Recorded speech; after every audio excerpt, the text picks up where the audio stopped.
Today we're making a color wheel, and there's a reason why we're choosing to do this block first. And it's not your ordinary color wheel, no Roy G. Biv. Today we're going to be making a color wheel that consists only of colors that you plan on using in your quilt. Easy part first. We're going to make our 4-patch block. That's our background for our color wheel. And you may notice that I'm using 3 different fabrics instead of just 2 fabrics like the pattern shows, and that's just because I didn't have enough of one of these. So if that's the case for you too, then just go with it. If you want to do all of them in a different fabric, do that too. This is your quilt, so do it how you want to do it. So what we're going to do now is we're going to go and sew these 2 blocks together and these 2 blocks. So now we need to press, and we're going to alternate our seams. So on the first row, press in one direction, and do the second row in the opposite direction.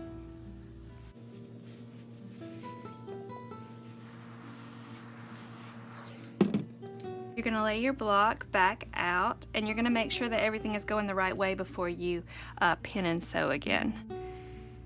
I like to pin the middle first, and I like to nest my seams. So here's what I'm doing, so you can, in case you don't know, is that these seams are touching each other. They almost bump up and kiss. But once you got them together, you take a pin and then you're gonna put it right through your stitch line. Then we just go and pin the ends and pin the rest of it up. And nesting your seams is just help getting your seams to line up more properly. So now that we've got it pinned up, I'm going to go and sew 1/4 inch all the way down this line. So we're all sewn up, and then I like, when I'm pressing, I like to set my seam first before I open this up. I like to set it, and that helps me get flatter seams. I feel like it helps with the points. I feel like it helps with everything. Maybe it does, maybe it doesn't. Okay, so then we're gonna open this guy up and then press.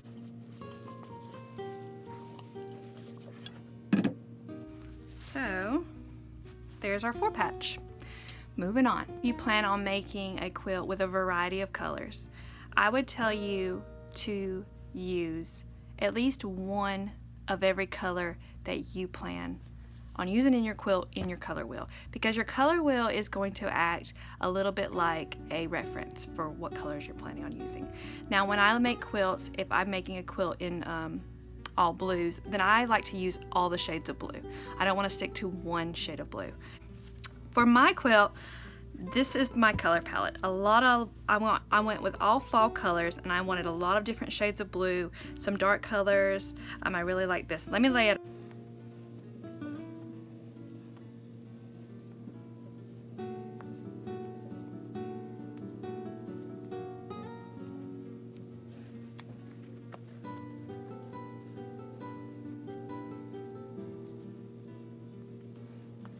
So though I have these in Roy G. Biv order, I'm obviously missing a whole bunch of colors. And that's okay. Our pattern says that we need 20 different blades, and I'm gonna cut 1 blade from each of my fabrics. So I'm gonna go do that now. Freshly picked. All right, we'll save that for later. So, you wanna lay out your Dresden blades in a round circle. In the order that you want, and like I said before, I've got mine in color order, even though I'm missing colors. That's okay. I'm repeating myself now. What we're going to do now is we're going to take, once we've got them laid out in the direction we want them, let me start right here because it'll be in color order. We're going to start with 1, and then we're just going to pick them up like this in one big stack. This way we're not getting anything out of order. Okay, now let's go to our machine. These 2 match up here, and then they match up down there. So now we're going to send them through our sewing machine in pairs. And I'm going to keep doing that until I have all 20 paired up.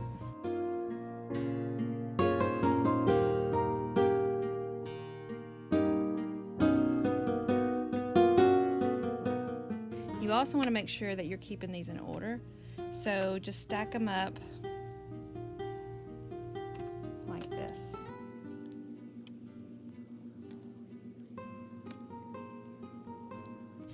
Once we have them all paired up, now we're going to pair the pairs. So we're going to sew these two together. So let's start doing that. This is called chain piecing, when we piece all of our pieces at one time. Okay, so once you have those sewn together and then you clip all the little stitches, we're just going to do the exact same thing. And we're going to continue on doing the exact same thing until we have all of our blades sewn together. So you should have your blades in 4s.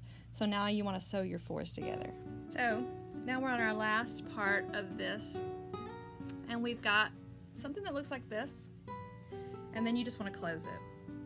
And that's just sewing the 2 ends together to make a complete circle. So and just in case you missed any of these little strings, just take the time to go back and clip them all. And whenever you're making Dresden plates, we tend to skip this step because, you know, everything gets tucked away and hidden in a Dresden plate, but this is going to be a raw edge applique, so there's not going to be anything tucked away and hidden or covering it, unless you want to. So you should have something that looks like this.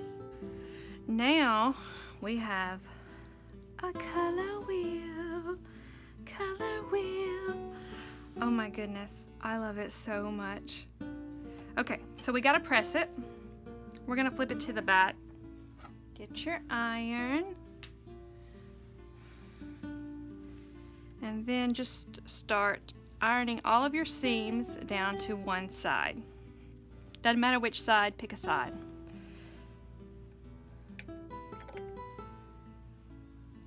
So, we've got our color wheel done. Well, we've got our color wheel made. And then we're gonna learn how to applique it. And I have taught a lot of different applique methods, and then today I'm gonna teach another brand new applique method. And this one might end up being my favorite applique method I've ever used. It's called Charlotte's Fusible Web. The best thing about this thread is that it makes your applique stick to your fabric, but instead of having that layer of interfacing or adhesive on the bottom, which gives it that thick stiffness of your applique, will stick to your background with no stiffness at all. I've been calling it magic.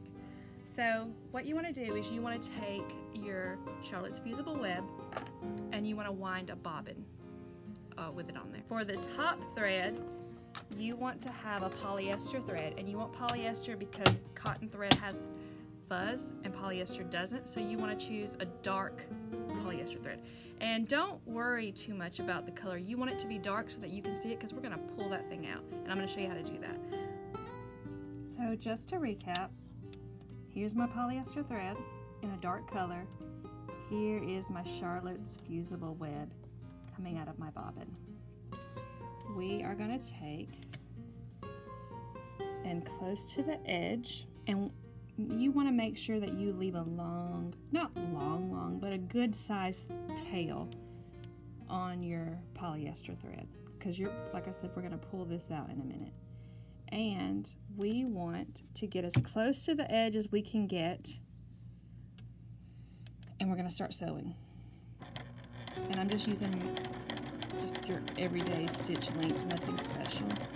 And I'm trying to get it close to the edge. We're going to do this all the way around.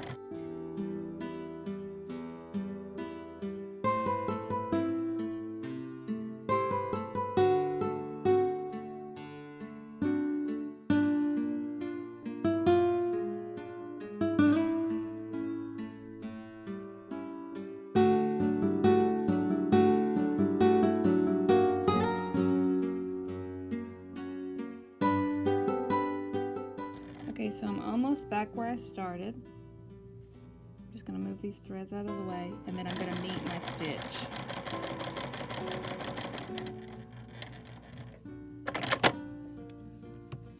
Okay, I'm going to do the same thing for the inner circle.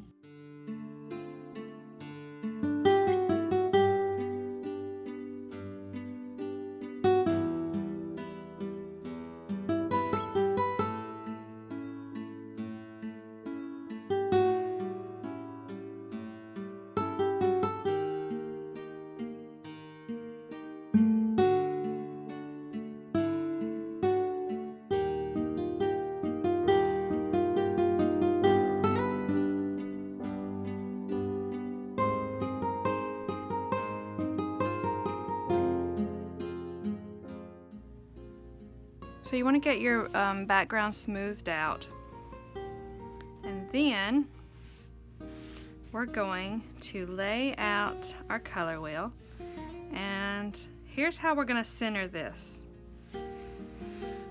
This is the very middle, and then there should be a seam, and you want to match these seams with the seams on our background block. And we're going to try to get it as smooth as possible. So then we're going to take our iron, and we are going to press. And you want to leave your iron on for 10 seconds. This is going to melt that Charlotte's fusible web. Don't you think that's the cutest name, Charlotte's web? I love it. Okay. So we're melting. And I'm doing mine for a little bit longer than 10 seconds because I found that it kind of needs it. I'm going to go around the outside edges now.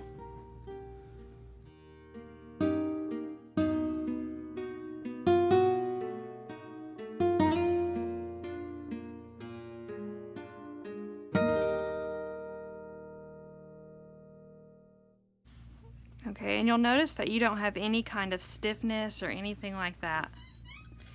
It's just one fabric laid on top of another fabric.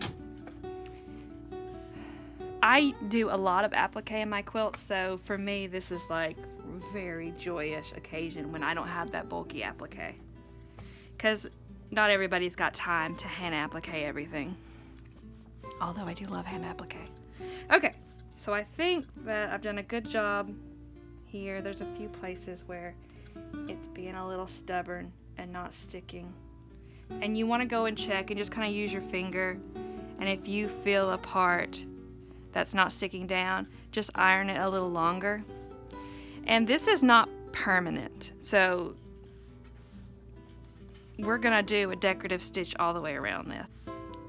Some of them just seem to take a little longer, but the basic idea is the thread is turning to glue, and it's specifically made for applique, so all a plus. Okay, once you got it fairly decent down, we are going to remove this dark polyester thread. You're going to take this tail that I told you to leave, and you're going to pull it, and it's just going to come out. And you see how I'm putting my hand right here, and that's just so that the glue doesn't come up and mess up your applique piece. See, it did like it did right there.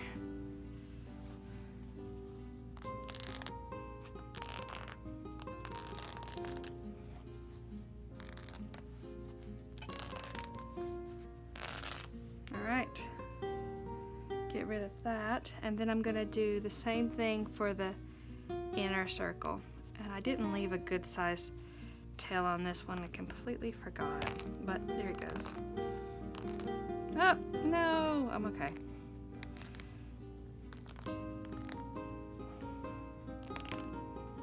Alright, and then I think I'm going to go ahead and press it just a little bit more. We're going to go now and sew around the edges. You can do a zigzag stitch. You can do, if you have a decorative stitch on your machine that you prefer, you can do that. Pretty much any stitch you want to do. Make sure that you take your fusible web out of your machine and replace it with a regular bobbin before you move on to your decorative stitch.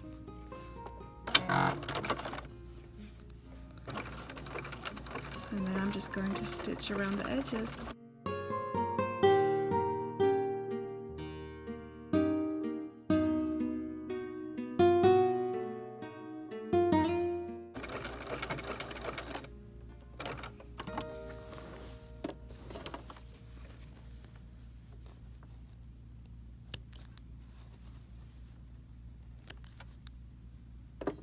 inner circle, just move on to the outer circle.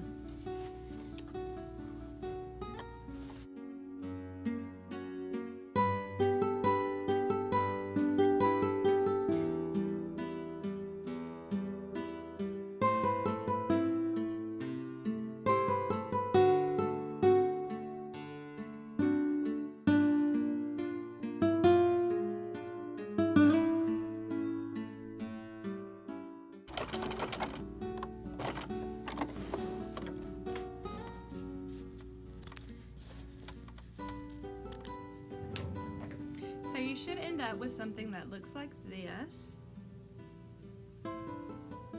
I hope you love it as much as I love mine. Our first block! And that ought to do it.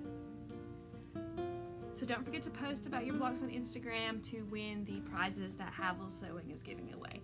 Thanks so much for joining in.